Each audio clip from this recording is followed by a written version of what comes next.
Get us started. We are EZSigma Group. For those of you that are familiar with us, it's great to see you again. For those of you who are not familiar, we have been around since 2000.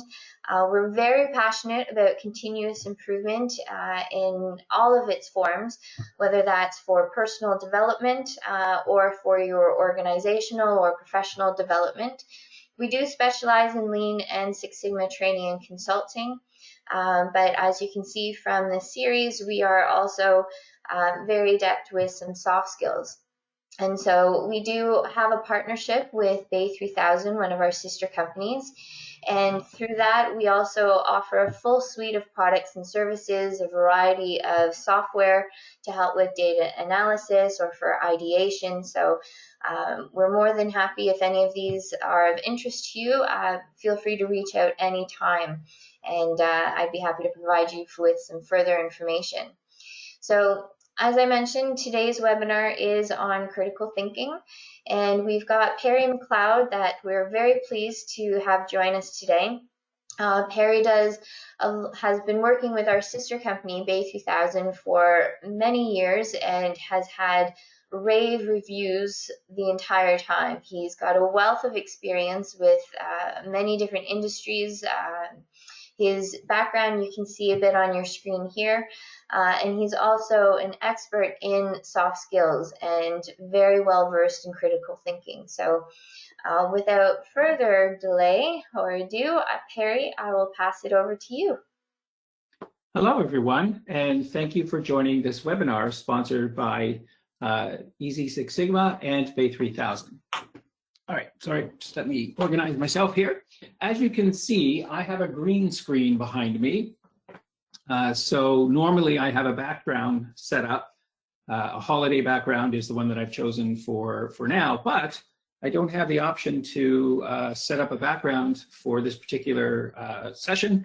So you're just gonna have to be hopefully okay with the green screen.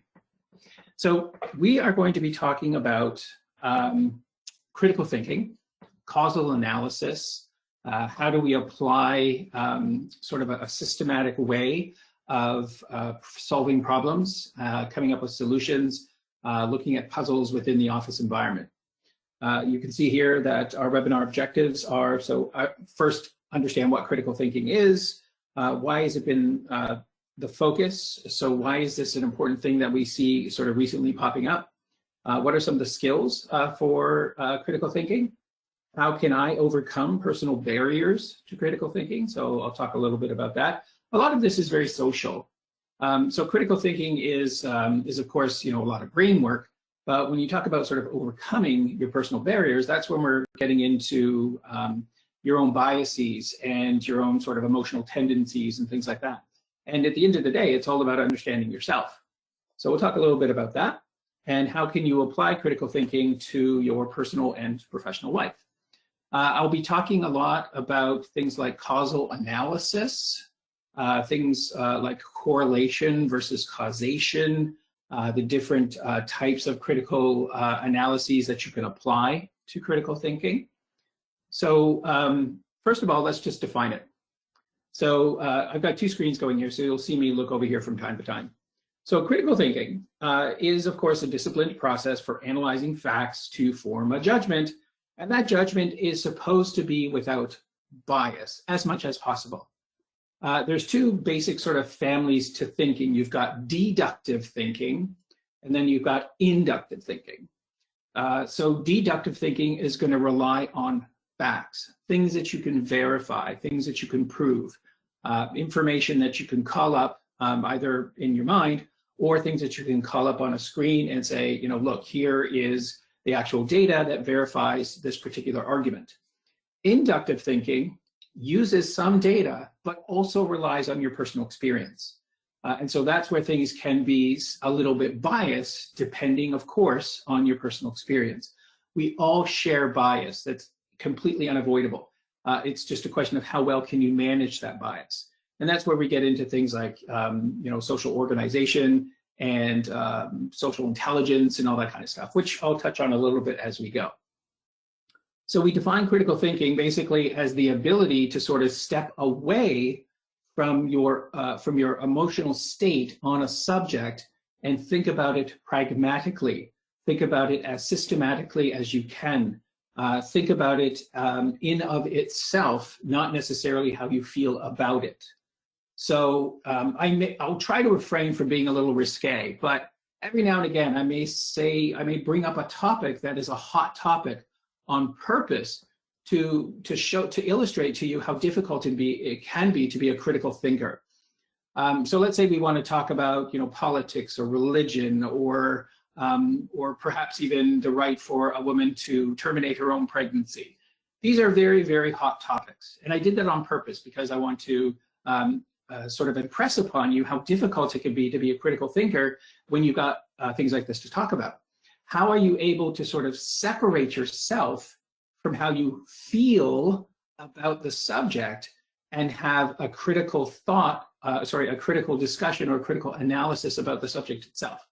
So that's a very difficult thing to do when we're talking about critical analysis. You have to train yourself to do that, to sort of remove yourself from your own feelings and biases, personal opinions, worldviews, that sort of thing, and look at it in of itself as a system, and be able to look at all the different pieces, parts of the system, talk about how those systems, so each of the parts of the system and how they work in of themselves, and then how they interrelate to other parts of a system to therefore create a whole. When somebody who is a critical thinker has the ability to think about stuff in a very systematic way. So some of the values of critical thinking, of course, it helps you to improve relationships because it can also damage relationships. It helps you to see things sort of for what they really are and sort of kind of get through all the bias, and you can sort of get down to the brass tacks, if you will. But as well as that can improve a relationship, it can damage a relationship too if you find yourself in a discussion with somebody who's has an emotional position about a subject and isn't able to view that subject in a very critical way. I hear a few microphones that are off mute. If you wouldn't mind just putting your microphones on mute, just so that I don't hear any background crackling. General life skill, of course, applicable everywhere. Improves language and presentation skills, absolutely. So anybody who has any type of job that has any type of analysis whatsoever, you need to learn to improve your critical thinking skills. So people in project management, people in business analysis, in systems design, architecture, finance, any type of job where you've sort of got to sit down and think, if you will. So we're called knowledge workers, people who work in these kinds of areas where we are paid to basically, give out our knowledge. We're paid to think. That's, you sit in your office, or right now you're sitting at home, and you're paid so many dollars per day to use your mind, to think. And so we want to learn how to think as critically as possible. So we want to understand how we do that. We want to promote and enhance creativity. Absolutely. When we think about creativity, a lot of people would think about painting and drawing and stuff like that. And sure, those are creative things. But creative thinking is about making connections between things that people wouldn't necessarily see. And that's a really powerful tool when you are practiced in critical analysis or in system thinking. You're able to actually see these connections because in your mind, you can break down a large system into its component parts. And when we think about a system, everything is a system. I am a system. My house is a system. There are dynamic parts that are going on in this house that create purpose and value. We think about myself, for example, yourself. So you are a system, and you break down into subsystems. And those subsystems are things like your pulmonary system, your nervous system, your renal system, your digestive system, and so forth. And each one of those parts, of course, break down even further. So for somebody who practices medicine or wants to study and to become a medical professional, they would learn to approach the body as a system and start to understand how these different systems work on their own. And then, of course, how do they think and work together? And that's critical analysis. That's systems type thinking or causal thinking. They all kind of have similar meanings and different ways of looking at them.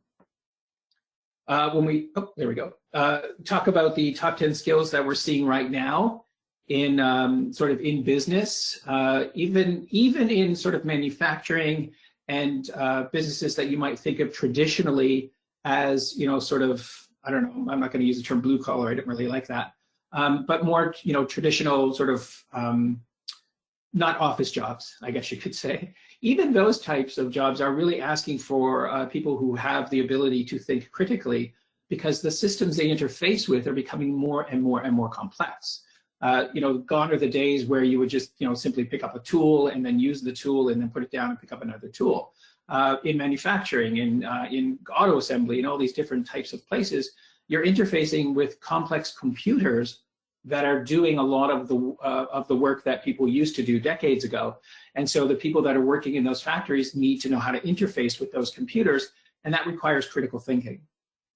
And of course, in an office space, in many of the types of jobs that we see every day, as you get into interfacing more and more with AI, artificial intelligence type systems, again, critical analysis is becoming something that we're looking for more and more. If we look at 2015 versus 2020, so in 2015, the number 2 skill that we looked for was coordinating with others. In 2020, we look for critical thinking. When it comes to coordinating with others, it's moved down to number 5.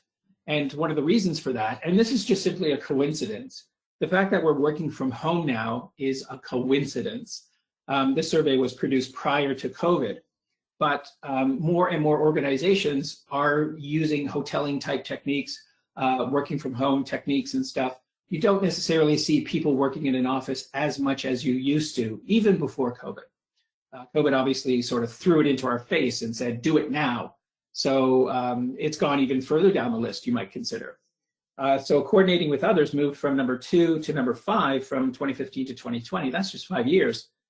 We look at complex problem solving. It's remained just as important as it has in the last 5 years between surveys.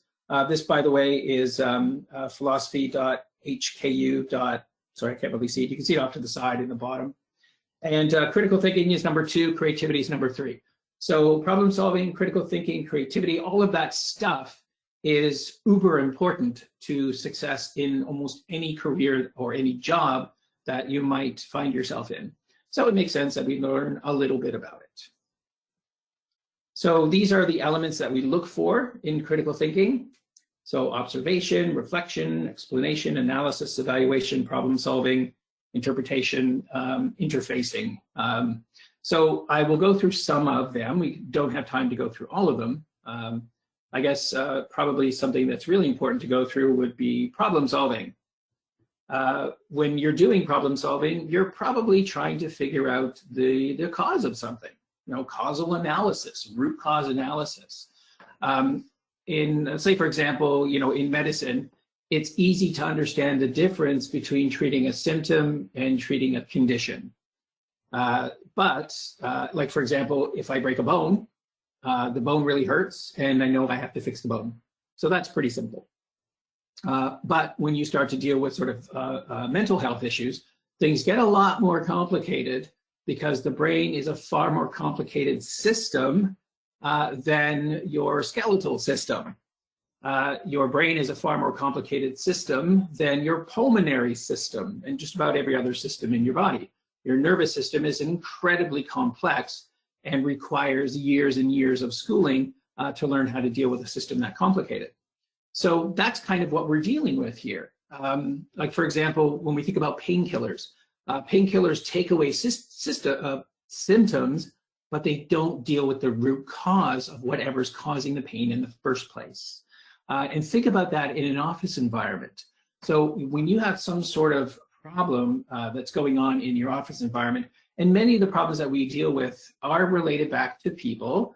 At the end of the day, doing business, conducting business is just a bunch of people working together, trying to accomplish goals, solve problems, take advantage of opportunities. That's pretty much all it is. Selling product to one another, selling services to one another, helping each other solve problems, and so on. So because you've got brains interfacing with other brains, personalities interfacing with other personalities, then of course you're going to wind up having all sorts of systematic problems that could be very difficult to find out. we have a tendency, to say, well, it's the computer's problem. It's the system is making, it's the system's problem. That when I say system here, I'm talking about a computer system. It's the application's problem, or the application is flawed in some way, which may be the truth. There may be a defect in the application that is causing some sort of problem. But if we go back and we do a root cause analysis, why is that defect there in the first place? What happened during the development process? What happened during the design or analysis process that caused that defect to get into the system in the first place? It may have been poor communication between a business analyst and a project manager. It may have been poor communication between the project team and the user stakeholder group or some other stakeholder group. So more often than not, you can reduce these problems down, and at the end of the day, we say that people cause problems, and our weaknesses are other people. Now, that's not the nicest thing to admit, right? We don't want to admit that we were the ones that caused a problem, but it's okay to say that because we're not infallible people. We make mistakes, and there's nothing wrong with that. I make a mistake, you make a mistake, she made a mistake. The point is, let's figure out what the root cause of the mistake was and let's fix it. And let's not bother blaming each other. Let's just find out what happened.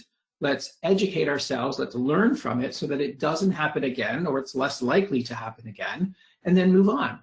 That's problem solving, right? So that's getting to the root of it. That's being pragmatic. How do we apply these complex, how do we apply these, these sort of tools to complex organizations that are filled with people interacting with processes and using technology in all the myriad ways that we can? Well, funny you should ask. That's what we're here to learn about. So the root cause analysis is sort of, that process that we use to try to find out why things happen. And really, we go through three basic sort of steps, if you will, where we want to identify the current situation, identify the problem itself, and then come up with some sort of diagnosis, and then decide whether or not we want to solve that particular problem using the diagnosis we've come up with. And then, of course, you go through the process of initiating a project and all that kind of stuff. I'll talk a little bit more about a root cause analysis, and then we'll move on to some other ones. Thinking about root cause analysis, one of the things that we need to understand is systems analysis that I mentioned to you earlier. Human systems, of course, so people dealing with people. Hybrid systems, so this would be human-machine interaction. And then we have those designed physical systems that we interact with, like computer code. So computer code is a designed sort of an abstract system or concept that manifests as some sort of application that you interact with, right? And so in order to understand what's wrong with the system, you, of course, have to break it down, find out what all the different components are, all the different modules, or all the different reports, or all the different data types, find out where something could be flawed, identify it, fix it, and then see how it interacts with the rest of the system. And that's not an easy thing to do, and it does take time to do it. The first thing that you've got to think about is your current situation. So when you're doing critical thinking, any type of critical thinking requires you to think about where you are in the now. And then, of course, identify where you want to be in the future. And then whatever's missing is your gap analysis, which, sort of the bread and butter of analysis is that gap analysis. So when we're thinking about the current state, we ask ourselves things like, is the problem an event of some other cause? So is what we see right now the sort of the first action or the first indication of this particular event, or is there some event that came prior to this? And what we're seeing is the cause of that previous event. And if so, is that event the first event, or is there an event before it? So we're looking for that prime event. We're looking for the first thing that happened that created the domino effect, if you will, or created the spiral effect, or whatever kind of causal effect we're witnessing. So and another thing to consider is the problem correlated to some other problem, or is it the cause of some other problem? And cause versus correlation is a super big deal because we have a tendency as people to create correlation between things that aren't necessarily related to each other. And we're kind of victims of our own evolution in that case. I'm going to take you back. Let's do a little bit of travel back in time, and let's imagine that we are in this, let's say, southern France, about 20,000 years ago, give or take, and we are having a walk through some wild wheat, and the wheat is, say, just above our hips, maybe just above the waist, and we're a nice little hominid, we're Lucy, and we're walking through the wheat, we're having a great day, maybe we're looking for some fruits and berries to eat. And then suddenly, we hear a rustle in the grass. And our first response, hopefully, is that you run up a nearby tree. And by the way, in south of France, about 20,000 years ago, lions did actually live up there. So it could very well be a lion. Now, if you run up the tree and it was a lion, awesome. You get to go home and make more babies. So your decision-making process will carry through your genome. If, however, it was not a lion and you still ran up the tree, no harm, no foul. You get to go home again, make more babies, and continue your genome. But if it was a lion in the grass and you don't run up the tree, too bad for you. You're not going home and making more babies. You are gone from the gene pool.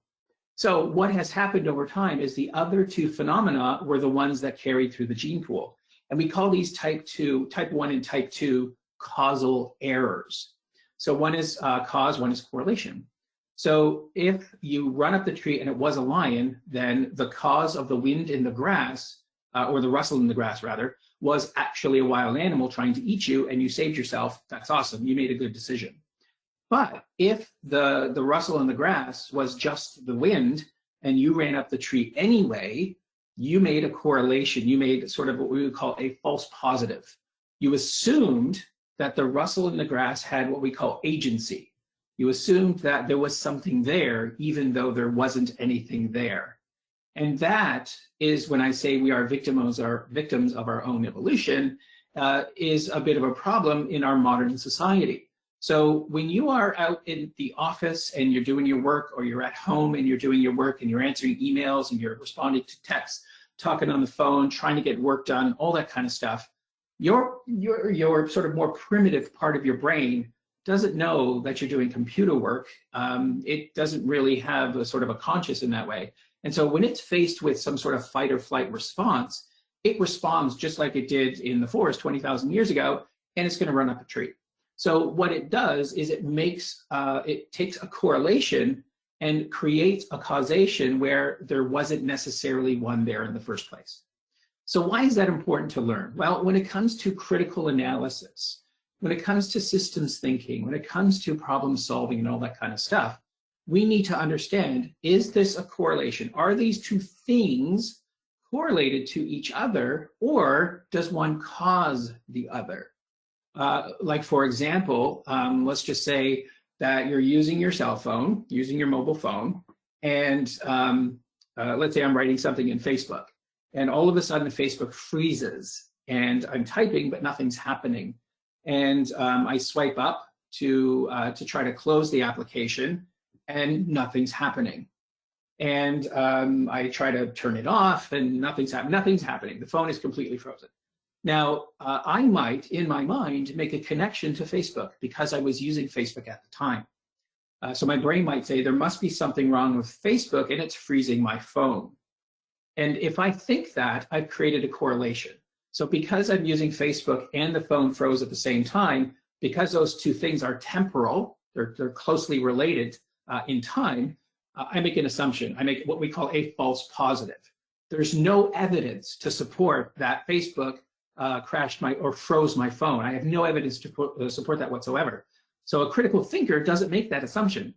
Critical thinker asks themselves, well, I was using Facebook at the time. That could be a coincidence. Maybe there's something else going on with my phone. And then if I were to think further, I might think, well, you know what? I've got like 27 applications open, my wife. I have my browser open with about 30 different, maybe 50 different tabs open, my wife. And what has probably happened is that I've run out of memory, and I just happened to run out of memory when Facebook was open, because maybe Facebook was trying to send me some updates, and that just wound up taking me over the top. So that's inductive reasoning. It's not deductive. I don't have any direct evidence to support the frozen phone with a loss of memory. But based on my experience, based on what I understand about technology, based on what I know about the phone at this time, or remember about the phone at this time, because I can't verify that because the phone is frozen, I can induce that there is a possibility that I've run out of memory. So then I can do a warm restart on the phone, and everything should be okay after that. So that's the difference between causation and correlation. And that's a very easy, very quick example. And you're probably thinking to yourself, well, that's a no-brainer. I think like that all the time. Well, yeah, not everybody does, though. You'd be surprised, not everybody can make that kind of connection. A lot of people will just sort of freeze and say, this is the problem, go deal with it, here, fix my phone. And then we get upset, we get emotional. But a critical thinker or a systems thinker is able to step back, remove themselves from their biases and say, well, what's really going on here? And so that's when we're talking about, things that are possibly connected or correlated, not correlated at all.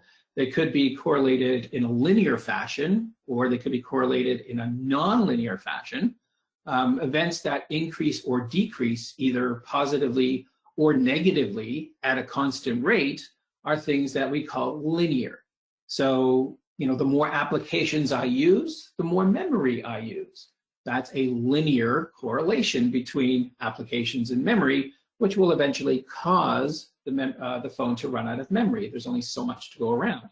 And that's assuming that the programs aren't managing their own memory properly. Nonlinear correlation can sometimes be very distant in time and space and be more difficult. It could be inverse, it could be converse. And so these are two things that are sort of happening separately in of themselves. They don't pass along with each other in time or space, yet they are still correlated.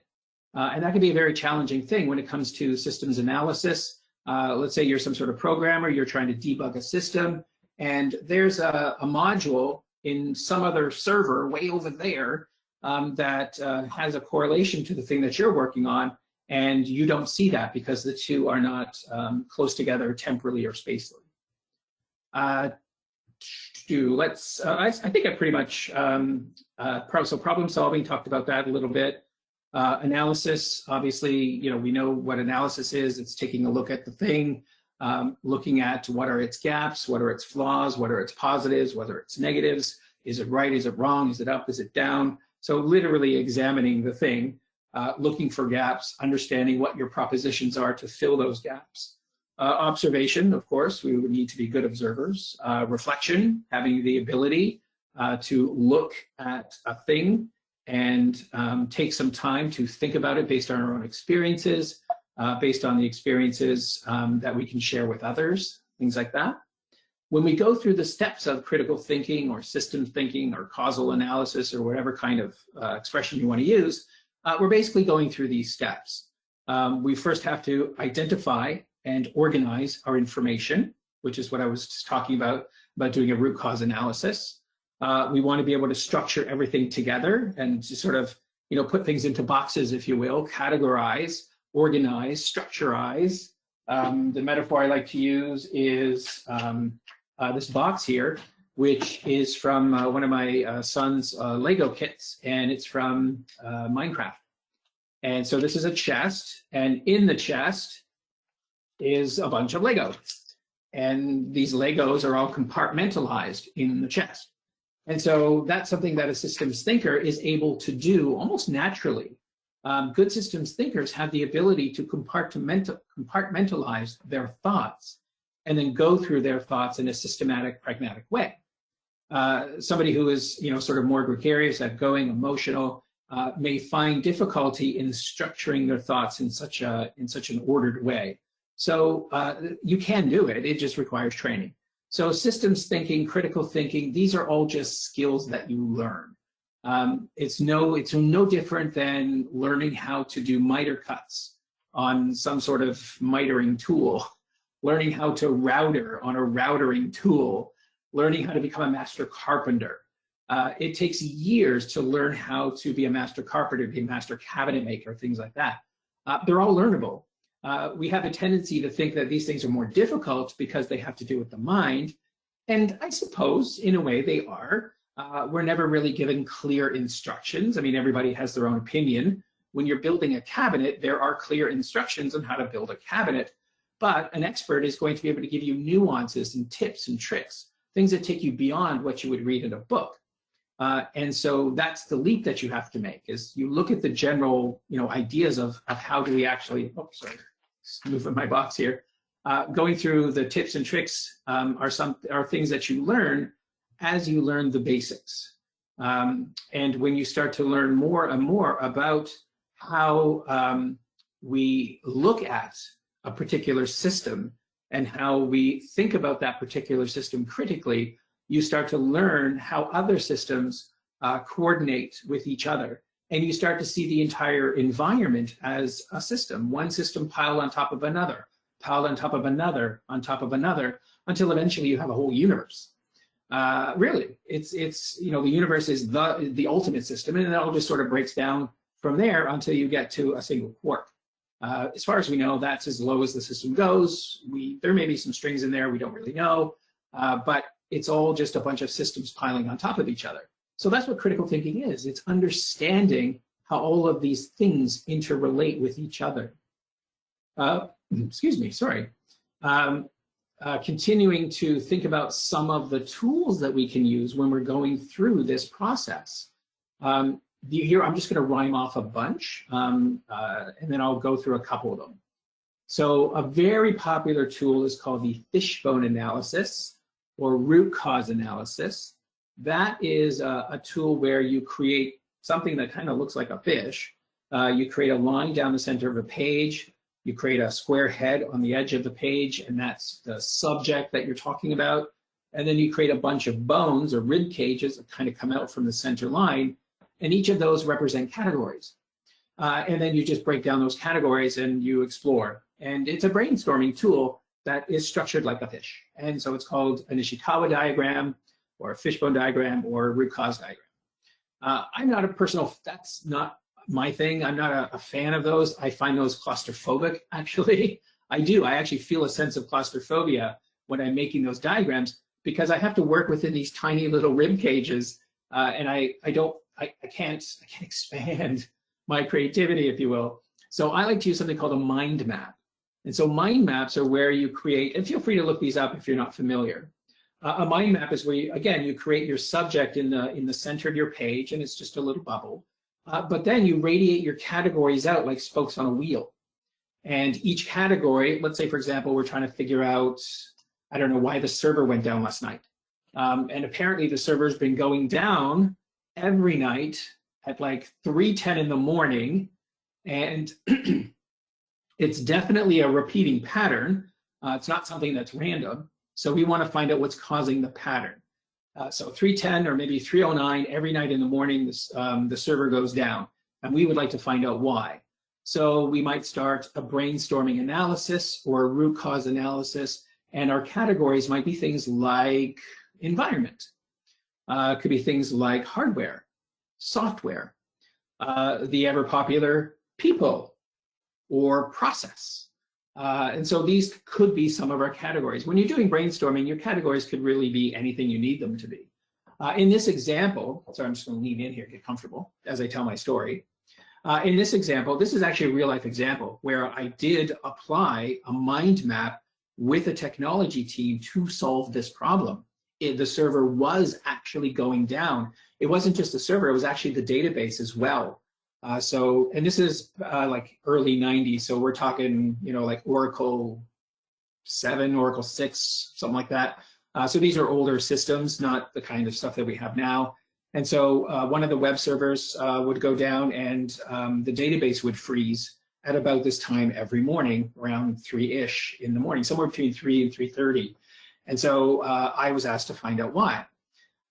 So I used a mind map as my tool. And so I created those categories, and then we started to explore the categories. And so a mind map, you're radiating your thoughts out with bubbles. So we talked about environment. So let's make a line and let's talk about different ideas. So have there been any storms? No, there haven't.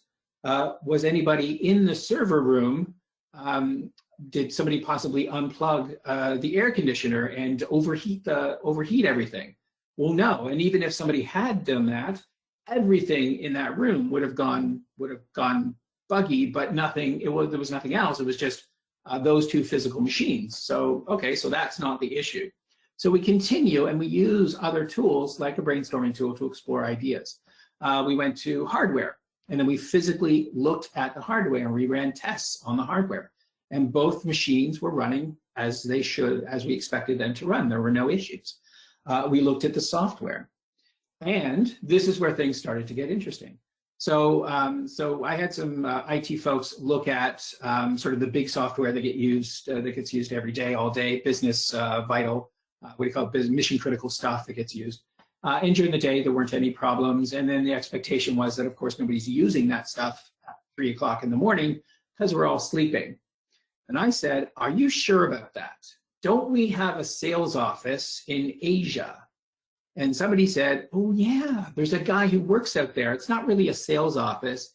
He just works from his home, and he's been trying to generate sales for us. And if we see that he's got some good leads, we're thinking about hiring a team, and we're thinking about actually opening an office out there. This was a .com company, by the way. And so, okay, so let's talk about this guy. How often do we talk with him? Yeah, he's kind of pretty much on his own. What does he do out there? Well, he's trying to get contacts. He's trying to, he's a salesman. He's out trying to put together leads for us so that we can see if we have potential to expand ourselves into that geography. All right, sounds good. Let's talk about some of the tools he's using.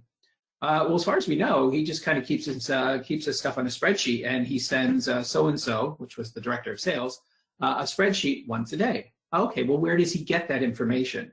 And so the more I explored, the more we started to wonder where he gets his data.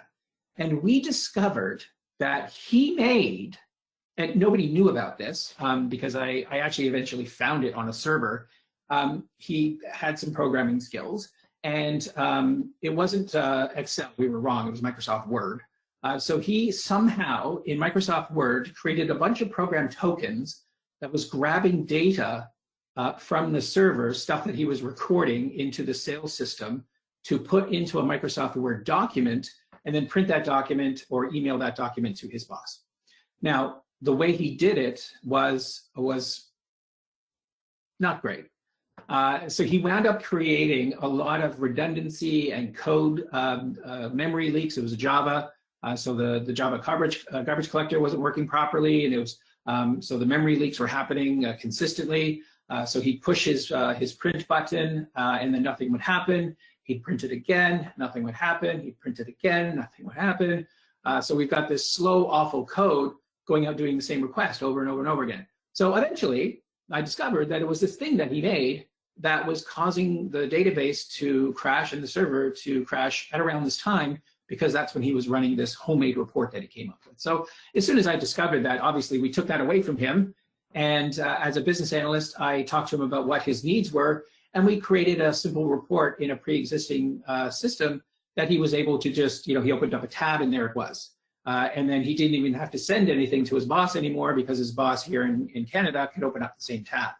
So there was an example where we had to use critical thinking, problem solving, brainstorming, using a tool like a mind map or a root cause analysis tool to find out what the root cause was. And really all that was just continuing to ask questions. And that's another technique that you can use. It's something called the 5 whys. You've probably heard of that before. I think my time is running out. Please, Elizabeth, please feel free to come on board and let me know when I've got my 3, 4, 2, 1. Because like you said, some consultants like to talk. So I got 3 minutes, okay. So, so getting back to the tools that you want to use for your steps here for critical thinking. So 5 whys. So 5 whys is a great tool, and you combine it with anything, and you just keep asking why. So, why was it like this? Why did he use that? Why did he not use this? Why does he gather information like that? Why is he over there in the first place? So by asking using the same interrogative over and over again, you get to the root of it. And they call it a 5 why, I think, because if you're not punched in the face by the 5th why, you usually understand what's going on. There's other things like process models and use case models. Those are fantastic for doing root cause analysis because you get to look at each thing on that diagram and say, well, what's going on here? So anything that you can look at and ask questions is going to be a great tool. There's more complicated things like heuristic models, entity relationship models, failure mode analysis models, and SWOT models, and Catlow models, and force field models. All of these tools you can find in the Business Analysis Body of Knowledge, the BABOK version 3, which is, I was one of the reviewers on that book, so I can tell you, it's a really good book, and there are literally dozens of analysis tools in there that can help you with your critical thinking. I know that I'm running out of time, so we will shore this up by just roughly, again, going over what some of those barriers are. And I spoke to those at the beginning. And at the end of the day, it's all about you. So you and others. So it's people. So reliance on emotions, unconscious bias, selective perceptions, conformism. So all of these barriers that present themselves in our minds and in our culture, these are the barriers to critical thinking. These are the things that force us to make a quick decision, which is usually filled with hate, filled with emotion, filled with assumptions. So the path to truth, if you will, is long and winding and often circuitous. The path to a quick and easy fix is quick and short and just over here, but is often based in emotion, often based in conformism, in hatred, and all sorts of bias. And I think I'll end it there. These are our resources for you to check if you have any questions. Do people get a copy of this, Elizabeth? Yes, I can definitely send out a copy of all these links that are on your screen. It'll be in the same email when I send a notification with a link to this webinar. So we'll package all of that information together. Okay, well, I have something additional that I'd like to offer. So I have a whole bunch, 40 maybe, 50, 60, 80, 100, 2,000, 99. I've got 99 notes that I wrote in preparation for this. They're all on slides, and I would be happy to send that to you as a PDF. If you'd like to make that available to your attendees today, I'd be more than happy to offer that information. Just as a quick, here you go, here's some extra stuff. Thank you. Would you like to accept that? That's fantastic. Okay. All right, I'll send that to you after we're done today. All right. I see we have a question coming in on the chat. Oh, that's you saying 5 minutes remaining. I suck at reading the chat. I really do. It's like 5 minutes go by. I'm like, oh, somebody sent a chat, and it's been sitting there the whole time. That's a weakness of mine. So thank you very much for allowing me to do this, Elizabeth. I'll pass it over to you. Sure. So again, thank you, Perry. One of the things you mentioned that really struck a chord with me was that critical thinking does require a bit of an element of humility. And I think that's often overlooked and just getting straight into the meat of it. But it most definitely is a big factor in any type of communication or trying to analyze your thoughts. So. And then just for everyone else, while you're here for the last final minute we have together, we just wanted to let you know we have a couple more one more webinar coming up at the end of the year on December 16th. We have another one talking about some soft skills. There's also going to be a micro course coming up as well the morning of December 16th. So if any of that is of interest to you, please let me know. I will include a small amount of information about that as well in the follow-up from this webinar. But otherwise, EZSigma, please stay in touch with us. We would love to know how you're applying some of these skills that we've spoken of throughout the year on these webinars. And if you've got any additional insights or your own case studies that you would be willing to share with us, that would be fantastic as well. So thank you again, everyone, for joining us. And we hope to see you next month. Thank you. Take care, everyone. Have a good holiday.